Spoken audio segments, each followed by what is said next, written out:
नमस्ते। कैसे हैं आप सब। आज हम बात करेंगे एक आसन की। अगर प्रेगनेंसी के टाइम पे इसे डेली किया जाए तो डिलीवरी नॉर्मल होने की संभावना बहुत अधिक बढ़ जाती है और डिलीवरी के टाइम पे जो पेन दर्द होता है वो भी आपको कम होगा। वो एक आसन है बद्धकोण आसन, जिसे हम बटरफ्लाई पोज के नाम से जानते हैं। कई लोग इसे तितली आसन कहते हैं और इसे कोबलर पोज भी कहा जाता है। और इस आसन को मेल और फीमेल दोनों ही कर सकते हैं। पुरुषों में अगर इरेक्टाइल डिस्फंक्शन की प्रॉब्लम है, प्रोस्टेट की प्रॉब्लम है, या फिर कोई भी सेक्सुअल हेल्थ रिलेटेड प्रॉब्लम है, मेल और फीमेल दोनों में ही, तो वो इस आसन को डेली परफॉर्म कीजिए। आपको बहुत अच्छे रिजल्ट मिलेंगे, बहुत अच्छा लाभ मिलेगा। देखिए, अगर इस आसन को महिलाएं करती हैं तो उनके लिए नॉर्मल डिलीवरी करने में तो मदद मिलती है, साथ ही डिलीवरी के टाइम पे जो पेन होता है वो भी कम होता है और ये आपके यूट्रस के लिए भी बहुत अच्छा है। और इनफर्टिलिटी की अगर प्रॉब्लम है तो भी, यानी कि गर्भ धारण जिनका नहीं होता है, वो भी इस आसन को करिए। ऑल ओवर देखा जाए तो इसे कहा गया है इस आसन को कि महिलाओं के लिए ये आसन एक वरदान का रूप है। तो इसको आप डेली परफॉर्म करिए तो बहुत आपको फायदा मिलने वाला है। अब इस आसन को हम कैसे करेंगे वो जान लेते हैं, और कौन लोग इसको नहीं कर सकते वो भी जानते हैं। सबसे पहले तो देखिए इसको कैसे करना है। ज्यादातर लोगों को पता है कि हम इस तरह से बटरफ्लाई में बैठते हैं, ठीक है ना। अब ये बटरफ्लाई में बैठना हर किसी के लिए आसान नहीं है क्योंकि फ्लेक्सिबिलिटी नहीं होती। तो कुछ प्री प्रैक्टिस है जो कि हमको करनी है ताकि इस आसन पे आप अच्छे से बैठ पाए। तो आप डेली 5 मिनट तक इसकी प्री प्रैक्टिस कर सकते हैं। उसके बाद 3 मिनट या 6 मिनट या 5 मिनट, जितना भी आपके पास समय हो, इस आसन पे इस तरह से नॉर्मल बैठना है। देखिए, जब हम ये करते हैं, ये जो बटरफ्लाई करते हैं, तो ये मूवमेंट है, ये आसन नहीं है, ये प्री प्रैक्टिस है। तो आसन जो होता है वो होता है स्थिरम सुखम आसन, यानी कि स्थिरता के साथ आराम से एक आसन पे आप बैठे हुए हैं। स्थिरता तो तब आएगी जब हमारी फ्लेक्सिबिलिटी अच्छी है, हम इस पे कंफर्टेबल होकर बैठे हुए हैं। तो उसको कैसे हम कर सकते हैं सही से, वो हम सीखेंगे। और पहले ये जानिए कि कौन लोग नहीं कर सकते। अगर आपकी नी इंजरी है, नी में एक्यूट पेन रहता है, लोअर बैक में, कमर में बहुत ज्यादा दर्द है, तो आप इसको मत कीजिएगा। अदरवाइज आप इसको कर सकते हैं। नॉर्मल लोग इसको आराम से परफॉर्म कर सकते हैं। प्रेगनेंसी में भी इसको आप आराम आराम से परफॉर्म कर सकते हैं, ठीक है। तो अब जान लेते हैं कि इसकी प्री प्रैक्टिस क्या क्या है कि इसको आप अच्छे से कर पाए। सबसे पहले हम दंडासन पे बैठते हैं। देखिए, जब हम दंडासन पे बैठेंगे ना, तो कई लोगों को आपने देखा है कि वो इस तरह से, दंडासन मीन्स आपकी कमर गर्दन बिल्कुल सीधी है, पैर बिल्कुल सीधे हैं। अभी मेरा पोस्चर देखिए किस तरह से, ठीक है, बिल्कुल सीधा है ना। अब कई लोग इस तरह से बैठते हैं, देखा होगा आपने ये। अगर आप उनको सीधा होने के लिए बोले तो होता ही नहीं है क्योंकि उनका पोस्चर ही खराब हो चुका है ना। तो सबसे पहले आपको इसको ठीक करना है। अगर आप इस तरह से बैठते हैं तो क्या कीजिए, देखिए, मेरे पास इस तरह का एक पतला तकिया है। अगर आपके पास नहीं है तो आप एक ब्लैंकेट को फोल्ड कर सकते हैं, ठीक है। उसको क्या करना है, आपको अपने हिप के नीचे रखना है, ठीक है, इस तरह से। और फिर इस पे बैठना है। अभी देखिए, इसका यूज करते ही मेरी सिटिंग पोजीशन चेंज हो जाएगी। जो लोग ऐसे बैठ रहे थे वो थोड़ा सा ठीक हो जाएंगे, आपको फील होगा, ठीक है। तो इस तरह से आपको पहले इस दंडासन पे बैठ जाना है। किसी भी चीज को, आप ब्लैंकेट को या छोटे तकिए को नीचे रख सकते हैं, ठीक है। उसके बाद जो हम बटरफ्लाई पोज करते हैं, ये बद्ध कोण आसन करते हैं, तो अभी हम करेंगे अर्ध बद्ध कोण आसन, यानी हाफ। उसके लिए क्या करेंगे, अभी मेरा सीधा पैर बिल्कुल सीधा है, उल्टे घुटने को मोड़ेंगे और थाई पे रख देंगे सीधे पैर के, और सीधे हाथ से इस टोज को, पंजों को पकड़ेंगे हम, और कमर गर्दन हमारी सीधी रहेगी। कोशिश कीजिएगा, अगर आपको लग रहा है अनकंफर्टेबल तो आप इस तरह से दीवार के सहारे कमर को रख सकते हैं, ठीक है। इस तरह से आप बैठ जाइएगा। तो अभी क्या करना है आपको, दूसरा हाथ इस आपको घुटने पर रखना है और यहाँ इसको ऊपर लेके आना है, ठीक है। आपने सांस भरी और सांस छोड़ दी, इस तरह से नीचे सांस भरी और सांस छोड़ी। कई लोगों की फ्लेक्सिबिलिटी बिल्कुल नहीं होती, आपका जो ये घुटना है जमीन पे लगता ही नहीं है। तो आपको फर्स्ट ये प्रैक्टिस करनी है, ठीक है। सांस भरनी है, सांस छोड़नी है। देखिए, अभी मैंने तो इसको यहाँ पे रखा है आराम से, इतना नहीं होता कोई बात नहीं, आपसे यहाँ पे रखा जा रहा है, यहाँ पे रखा जा रहा है। फ्लेक्सिबिलिटी के हिसाब से आप जैसे आपको कंफर्टेबल हो वैसा कर सकते हैं, ठीक है। यहाँ पे मोड़ के रखने के बाद ये सांस भरनी है और फिर सांस छोड़ते हुए नीचे, ठीक है। इसको करने के बाद दूसरे पैर से भी इसको कर लेंगे, ठीक है। जितना आपसे होता है 10-20 टाइम्स इसको परफॉर्म करिएगा। उसके बाद दूसरी प्रैक्टिस, अभी देखिए हम ऐसे बैठे हुए हैं, ठीक है, बटरफ्लाई में। अभी सीधे पैर को इस तरह से कर लीजिए ऊपर, और इसको ऐसे टर्न कर लीजिए। आपको बहुत अच्छी स्ट्रेचिंग इस एरिया में फील होने वाली है। तो अभी क्या करना है, देखिए अभी मेरी बॉडी इस तरह से लीन है। अभी मैंने जो पैर पैर मोड़ा है वो वाला बट आपका नीचे जाएगा, बॉडी सीधी कीजिए और टर्न कीजिए राइट हैंड की तरफ इस तरह से, ठीक है।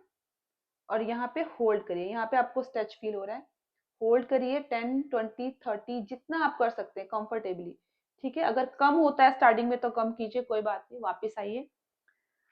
अब इसी को दूसरे साइड से करेंगे, ठीक है, इस तरह से। जैसे हम ये करते हैं तो वो जो साइड का बट है हमारा ऊपर हो जाता है, तो कोशिश करिए धीरे धीरे इस बट को नीचे लाए और फिर ट्विस्ट करिए साइड में और होल्ड करिए। और यहाँ आपको स्ट्रेचिंग फील हो रहा है। कई लोगों की फ्लेक्सिबिलिटी नहीं होती तो पेन भी फील होगा, पर धीरे से परफॉर्म करिएगा आराम से इसको, ठीक है। थोड़ा सा लीन हो सकते हैं, आगे की तरफ झुक सकते हैं और फिर वापस आइएगा।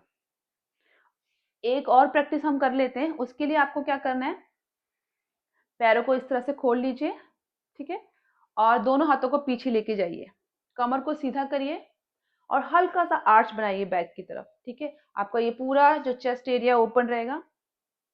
अभी दोनों घुटनों को राइट साइड लेके जाइए, फिर वापस लेके आइए, फिर लेफ्ट साइड, ठीक है।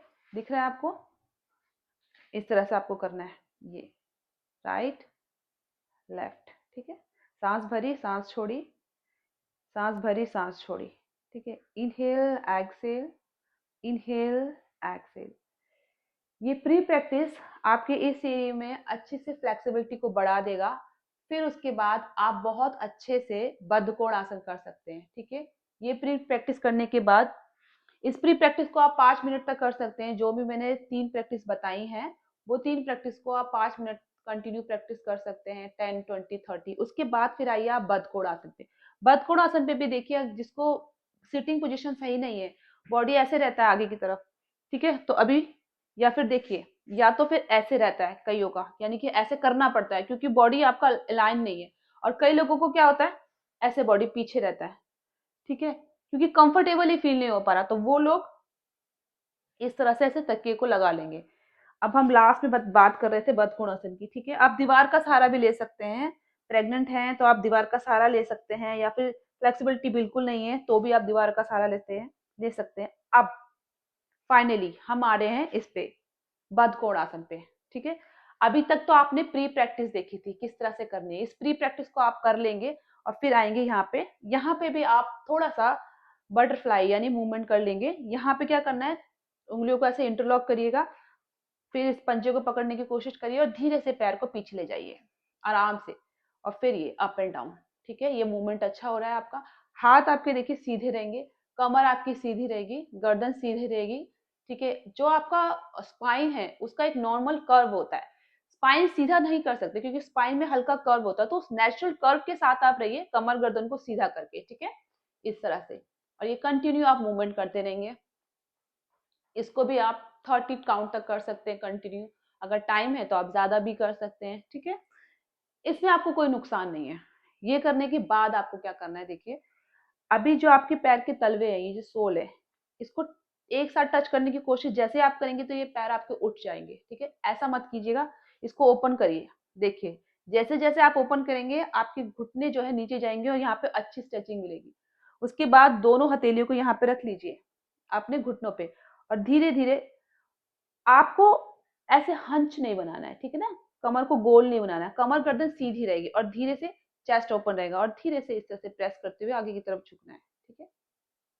आगे की तरफ आप झुकेंगे और ये प्रेस करेंगे, यहाँ पे अच्छा स्ट्रेचिंग मिला हुआ है। और धीरे से जितना आप आगे झुक सकते हैं सिर्फ इतना। जो प्रेग्नेंट है उनको अनकंफर्टेबल लग रहा है तो वो सिर्फ इतना ही करें, ठीक है। और बाकी लोग जो मेल हैं और जो लोग इसको कर सकते हैं, फ्लेक्सिबिलिटी अच्छी है, तो वो क्या करेंगे, देखिए धीरे धीरे आगे आएंगे। जितनी आपकी फ्लेक्सिबिलिटी, धीरे धीरे कोशिश करिएगा, एकदम से आपको नहीं करना है, क्योंकि अगर आप एकदम से करने की कोशिश करेंगे तो आपके मसल्स में पेन भी आ सकता है, ठीक है। ये धीरे धीरे आप आगे आएंगे, परफॉर्म करेंगे, ठीक है। अपना माथा जमीन पे लगाएंगे फर्स्ट। ये उनके लिए है जिनकी फ्लेक्सिबिलिटी बहुत अच्छी है, ठीक है। फर्स्ट कुछ दिनों तक माथा जमीन पे लगाएंगे, उसके बाद कुछ दिनों के बाद जब आपकी प्रैक्टिस और अच्छी हो जाएगी तो अपनी नोज की टिप को जमीन पे लगाएंगे, और अच्छी प्रैक्टिस हो जाती है तो अपने चिन, अपनी ठोड़ी को लगाएंगे। ठीक है, कैसे? देखिए, कुछ दिनों तक सिर्फ माथा, इस तरह से। फिर जब आपकी फ्लेक्सिबिलिटी बढ़ जाएगी तो नोज, और अगर और अच्छी प्रैक्टिस आपकी हो गई है तो फिर चिन को। ठीक है, इस तरह से ये डिपेंड करता है आपकी फ्लेक्सिबिलिटी के ऊपर। तो अभी हम कर रहे थे बात कि अगर इसे प्रेग्नेंट महिलाएं करती हैं तो कैसे, सिर्फ इतना सा आपने स्ट्रेच किया और नॉर्मल। और जैसे ही आपकी फ्लेक्सिबिलिटी बढ़ती है फिर हम करेंगे बद्धकोण आसन में आराम से बैठने का अभ्यास, जिसे कहते हैं स्थिरम सुखम आसनम। इसमें आप ब्रीदिंग पे ध्यान देंगे। आसन वही होता है जिसमें हम आराम से बैठे, ठीक है ना। ये सारी प्री प्रैक्टिस है। आसन में कभी भी भाग दौड़ नहीं मचाई जाती है, ब्रीदिंग आपकी फास्ट नहीं होती है। अगर आप इसको आराम से करते हैं, सांसों पे ध्यान देते हुए करते हैं, तो ये योग है जो कि आपको बहुत फायदा देने वाला है। पर हमारी बॉडी आजकल इतनी फ्लेक्सिबल नहीं है, स्टिफ है, तो हमें ये प्री प्रैक्टिस भी बहुत जरूरी है करने के लिए।